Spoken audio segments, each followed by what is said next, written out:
Hello दोस्तों, प्रतिमा GS academy पे आप सभी का स्वागत है। दोस्तों, करंट अफेयर शुरू करते हैं। दुनिया का सबसे बड़ा तैरता सौर ऊर्जा संयंत्र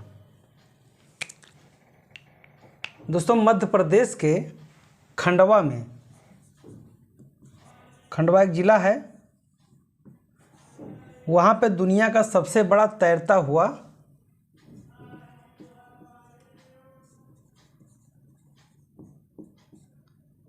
सौर ऊर्जा संयंत्र लगाया जा रहा है।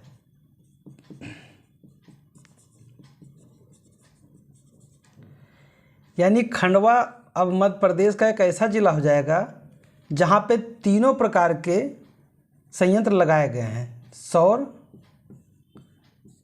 जल और थर्मल। तीनों प्रकार के संयंत्र मध्य प्रदेश के खंडवा में लगाया गया है। मध्य प्रदेश के खंडवा में दुनिया का सबसे बड़ा सौर ऊर्जा संयंत्र बनने जा रहा है। दुनिया का सबसे बड़ा है, याद रखिएगा। भारत का तो है ही है, साथ ही साथ दुनिया का सबसे बड़ा है। और इसका उद्देश्य है बिजली उत्पादन क्षमता बढ़ाना और बिजली के समस्याओं को दूर करना। यानी मेन ऑब्जेक्टिव बिजली है। यानी बिजली से जितनी प्रकार की समस्याएं हो सकती हैं उसका समाधान के लिए उसकी उत्पादन क्षमता को बढ़ावा देना है। खंडवा में अब 4000 मेगावाट से ज़्यादा बिजली उत्पादित होगा। जैसे सौर, जल और थर्मल तीनों फॉर्मेट में मिला करके 4000 से ज़्यादा मेगावाट बिजली का उत्पादन अब किया जाएगा। ये नर्मदा नदी के तट पर बन रहा है। नर्मदा नदी के तट पर ओंकारेश्वर बांध के जलाशय पर किया जा रहा है और इसकी लागत 3000 करोड़ रुपया अनुमानित किया गया है। यानी इसका अनुमान ये है कि 3000 करोड़ रुपये से ये बनेगा। खंडवा राज्य का एकमात्र जिला बन जाएगा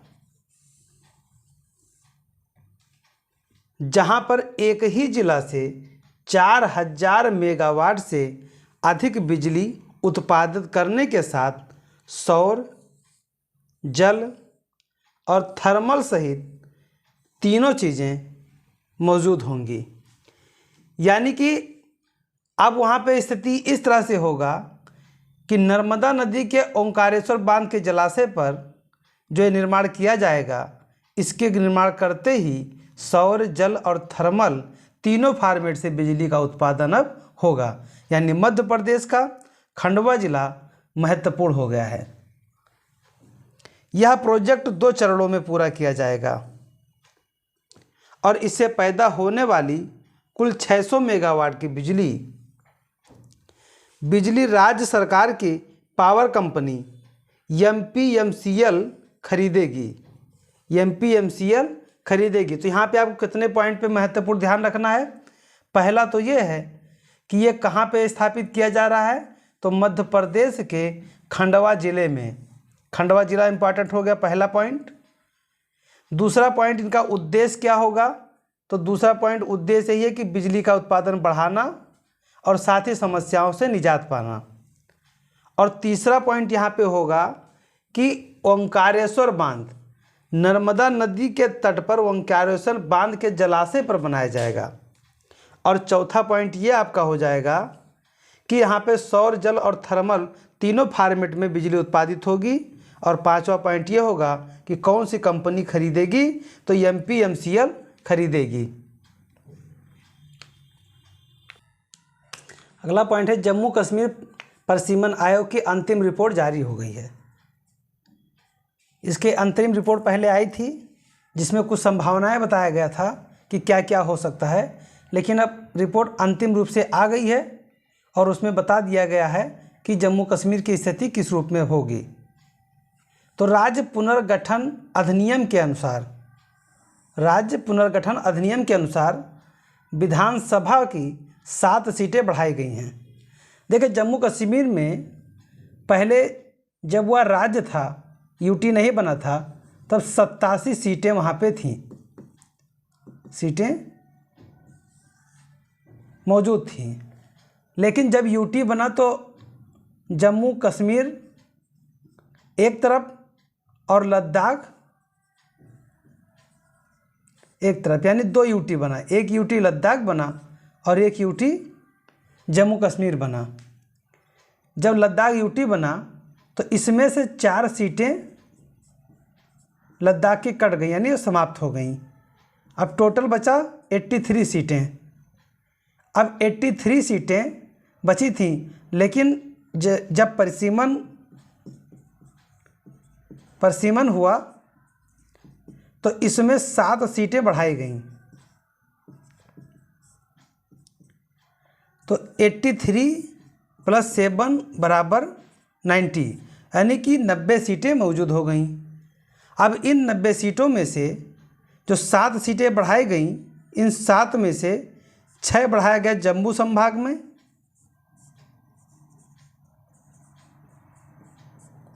और 1 बढ़ाया गया कश्मीर संभाग में।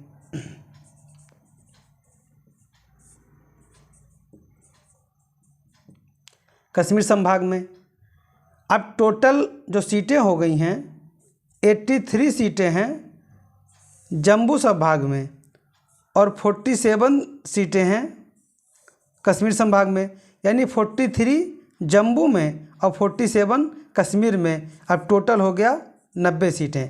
अब इस पर चुनाव होंगे। साथ ही साथ 5 सीटें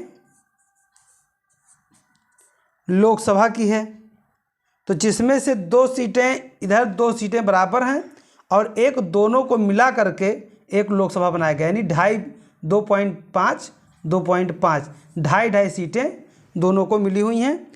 और प्रत्येक जो है लोकसभा में 18 विधानसभा सीटें हैं, विधानसभा सीटें हैं। और इतना ही नहीं, अब क्या किया गया, अभी तक वह जम्मू कश्मीर में केवल एससी को 7 सीटें प्राप्त थीं, लेकिन अब क्या किया गया है कि एसटी को भी 9 सीटें दिया गया है। 9 सीटें एससी को भी प्राप्त हैं, एसटी को भी, यानी अनुसूचित जनजाति को भी वहाँ आरक्षण दे दिया गया है और उनके लिए 9 सीटें रिजर्व कर दिया गया है।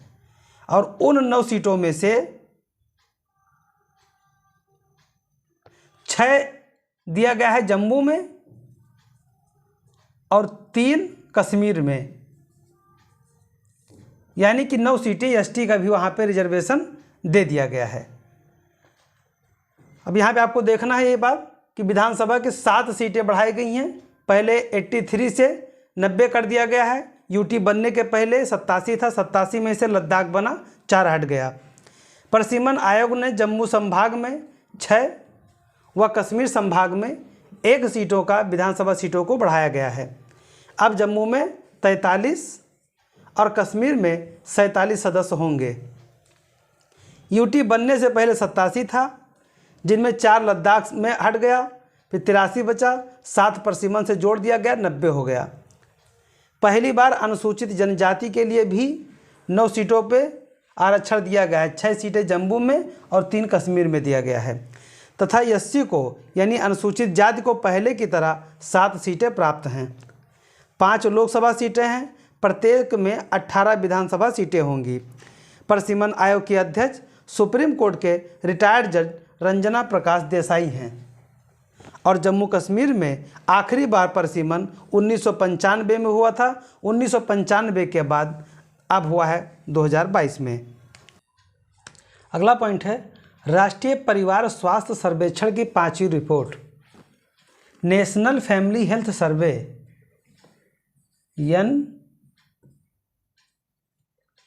NFHS की यह 5वीं रिपोर्ट है।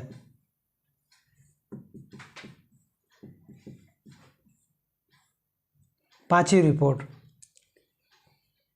5वीं रिपोर्ट में बताया गया है कि जो प्रजनन दर है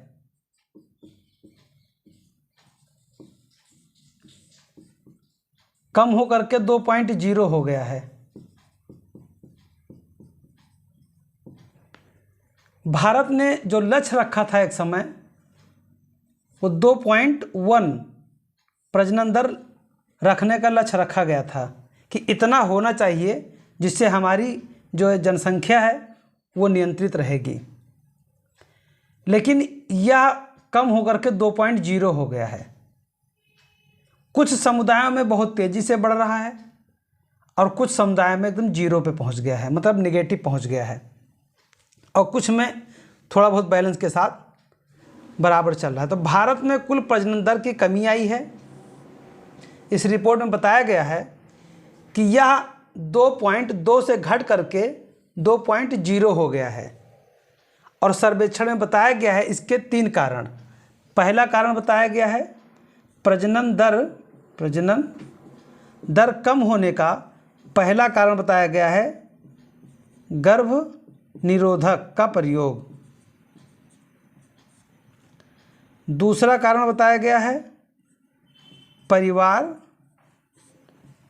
नियोजन का प्रभाव, और तीसरा कारण बताया गया है मोटापा।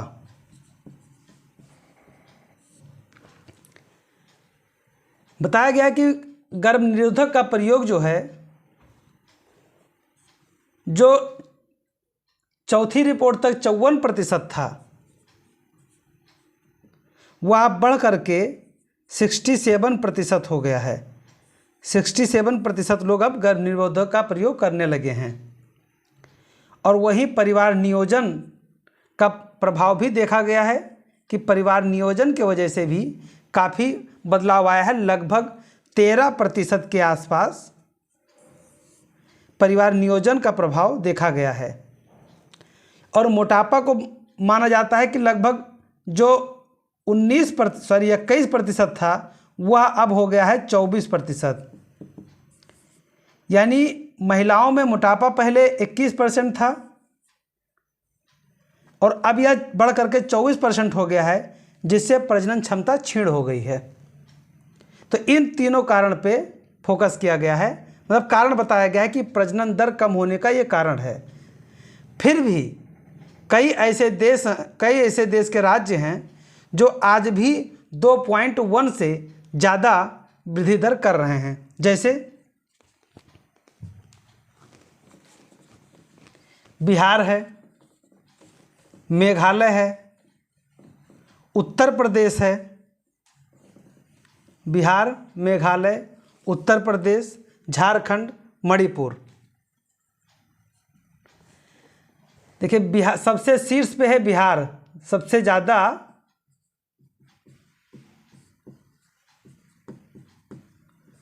प्रजनन वाला राज्य, तो नंबर 1 पे है बिहार, 2.98 प्रजनन दर के साथ में वो सबसे आगे हैं।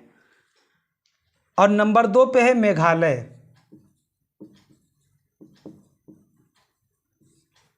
ये 2.91 के साथ नंबर 2 पे हैं। और नंबर 3 पे है हमारा उत्तर प्रदेश, यानी उत्तर प्रदेश, महान प्रदेश, ये भी 2.35 के साथ तीसरे नंबर पर हैं। वही नंबर 4 पे है झारखंड, 2.26 के साथ, और नंबर 5 पे है मणिपुर, 2.17 के साथ। यानी कि प्रजनन दर अभी भी कुछ राज्यों में आगे है। साथ ही साथ सबसे कम है सिक्किम में, सबसे कम प्रजनन दर सिक्किम में है। और यूटी में अंडमान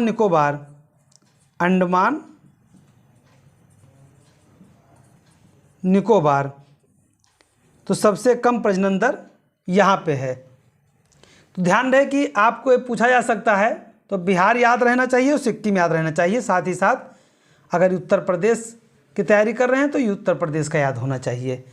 फिर भी ज़्यादा नहीं है, ये भी बहुत तेज़ी से कम हो जाएंगे, क्योंकि कुछ समुदाय तो अब एकदम बच्चा पैदा ही नहीं करना चाह रहे हैं, तो कम ही होगा।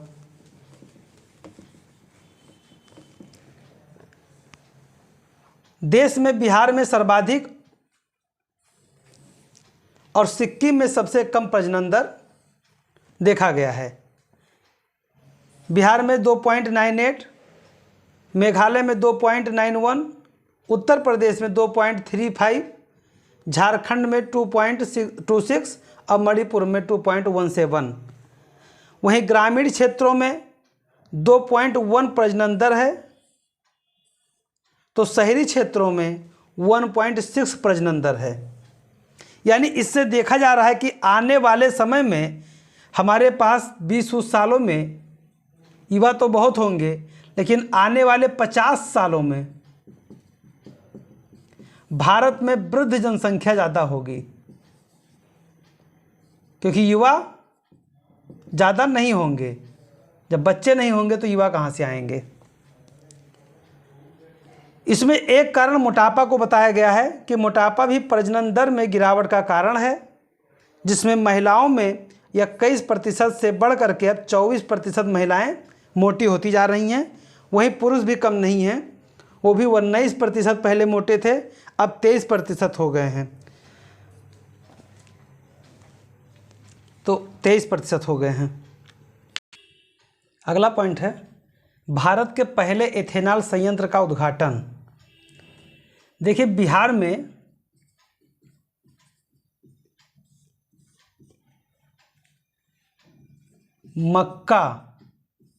मक्का का उत्पादन जहां होता है, माना जाता है कि पूरे बिहार के मक्का का उत्पादन का 80% उत्पादन बिहार के पूर्णिया में होता है।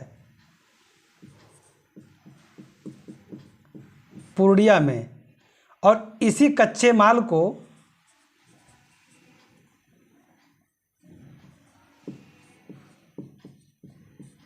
ध्यान में रख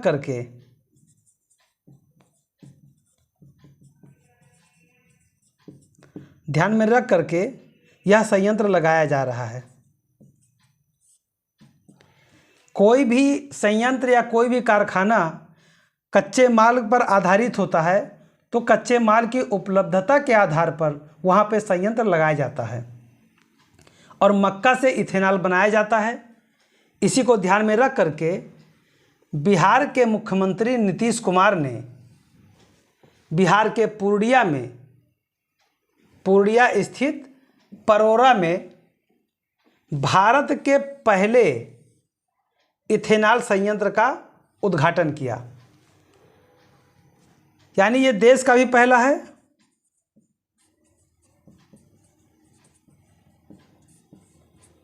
और साथ ही साथ बिहार का तो पहला ही है। और इथेनॉल के इस्तेमाल के लिए 2022 तक पेट्रोल में बताया गया था कि 15% से 20% तक अब इथेनॉल मिलाया जा सकता है। लेकिन अब इसको उत्पादित भी किया जाए। यदि उत्पादन बेहतर होगा तो उसे मिलाया जाएगा और पेट्रोल के रूप में प्रयोग किया जाएगा। इस प्लांट की स्थापना eastern India biofuels private limited के द्वारा किया जा रहा है। इस प्लांट की स्थापना eastern India biofuels private limited के ने 105 करोड़ के लागत से किया है और यह देश का पहला अनाज आधारित इथेनॉल संयंत्र है। वेरी इंपॉर्टेंट है, देश का पहला अनाज आधारित होगा। यहाँ बिहार में उत्पादित कुल मक्के का 80% हिस्सा उत्पादित होता है और बिहार में 17 इथेनॉल उत्पादन संयंत्र स्थापित किए जा रहे हैं। तो दोस्तों, मैं अपने क्लास को यहीं पे समाप्त करता हूं। और आप लोगों से निवेदन करता हूँ कि ज़्यादा से ज़्यादा लोगों को शेयर करें, लाइक करें, सब्सक्राइब करें। धन्यवाद। जय हिंद, जय भारत।